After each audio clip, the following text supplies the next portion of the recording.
ஒரு மகிழ்ச்சியான செய்தி. இதயம் நல்லெண்ணெயின் விலை லிட்டருக்கு ரூபாய் 105 குறைஞ்சிருக்கு. செப்டம்பர் 2023ல 1 லிட்டர் இதயம் நல்லெண்ணெயின் அதிகபட்ச விலை ரூபாய் 503. ஆனா இப்ப 1 லிட்டர் இதயம் நல்லெண்ணெயின் விலை ரூபாய் 398 மட்டும்தான் தமிழ்நாட்டுல. அப்ப இனிமே எல்லாரும் இதயம் நல்லெண்ணெய் வாங்கலாம் இல்ல? பார்லிமெண்டில் சீன ஆக்கிரமிப்பு, அமெரிக்க வரி விதிப்பு பற்றி எதிர்க்கட்சித் தலைவர் ராகுல், பாஜக எம்பி அனுராக் தாக்கூர் இடையே கடும் மோதல் வெடித்தது. பாஜகவையும் RSSையும் கடுமையாக விளாசினார் ராகுல். பதிலுக்கு காங்கிரஸை கிழித்தார் அனுராக் தாக்கூர். அப்படி என்ன விவாதம் நடந்தது என்பதை பார்க்கலாம். ராகுல் பேசியது: நம் நாட்டின் 4000 சதுர கிலோமீட்டர் பரப்பளவில் சீனா அடாவடியாக வந்து அமர்ந்திருப்பது எல்லோரும் அறிந்த விஷயம். கொஞ்ச நாட்களுக்கு முன்பு நம் வெளியுறவு செயலாளர் சீன தூதருடன் சேர்ந்து கேக் வெட்டி கொண்டாடுவதை பார்த்து மிரண்டு போய்விட்டேன். என் கேள்வி என்னவென்றால், உண்மையிலேயே அந்த ஏரியாவில் என்னதான் நடக்கிறது? 4000 சதுர கிலோமீட்டர் நிலப்பரப்பை சீனா எடுத்துக்கொண்டது.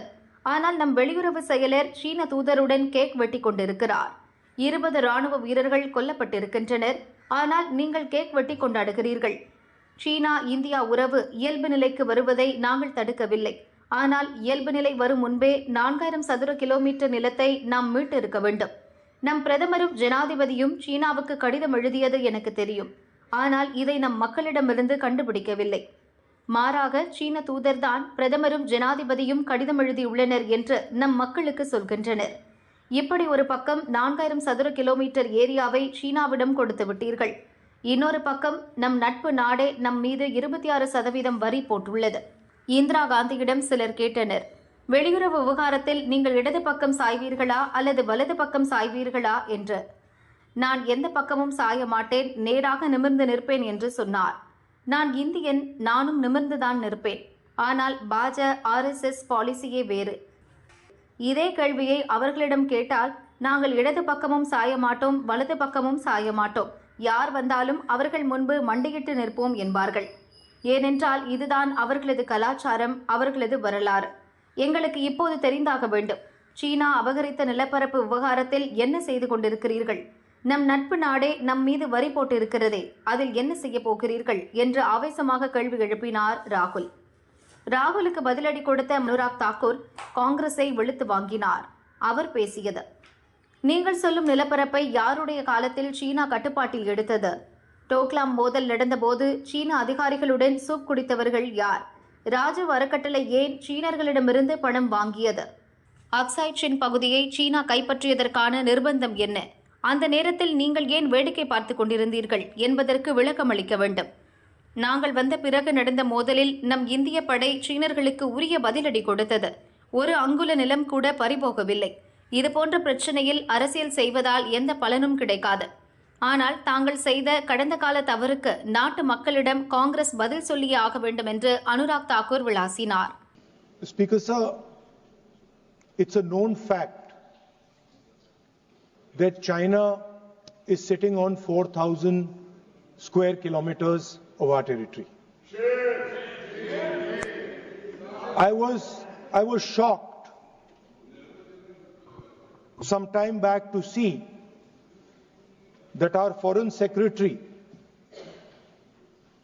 was cutting a cake with the Chinese ambassador.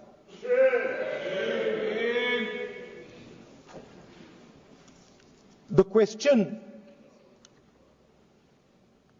is, what exactly is happening to this territory? 4000 kilometre हैं, 4000 किलोमीटर चाइना ने ले लिए हैं और हमारे फॉरेन सेक्रेटरी उनके एम्बेसडर के साथ केक काट रहे हैं. 20 जवान शहीद हुए थे,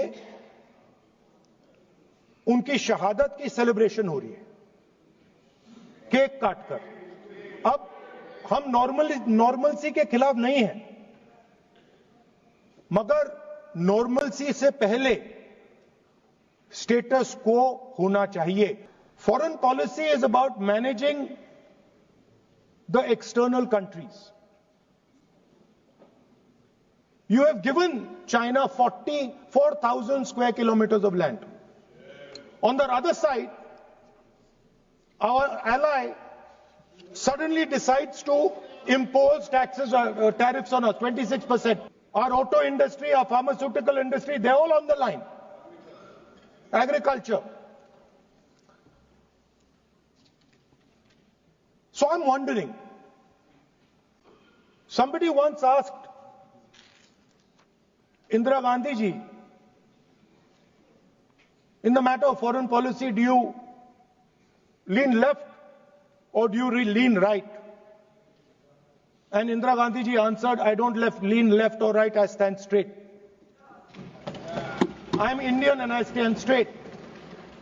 And the BJP and the RSS have a different philosophy. When asked, do you lean left or do you lean right? They say, no, we bow our head right in front of every foreigner that comes in front of us.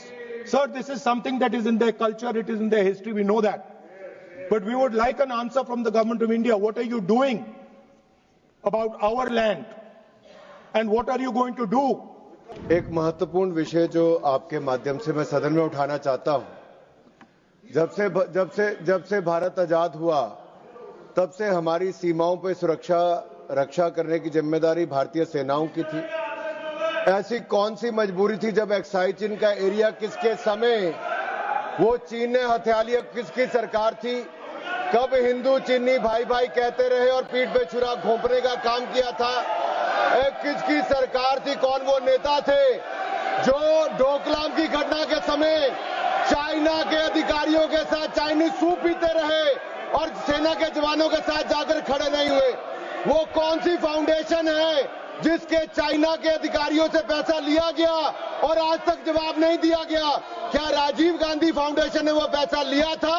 तो क्यों पैसा लिया था? किस काम के लिए पैसा लिया था? आज मोदी जी की सरकार में हम ये कह सकते हैं, डोकलाम की घटना के समय भी मुंह तोड़ जवाब दिया तो भारत की सेना के जवानों ने चीन के सैनिकों को दिया है। प्रधानमंत्री जी स्वयं सीमा पर भी गए, सेना का मनोबल बढ़ाया।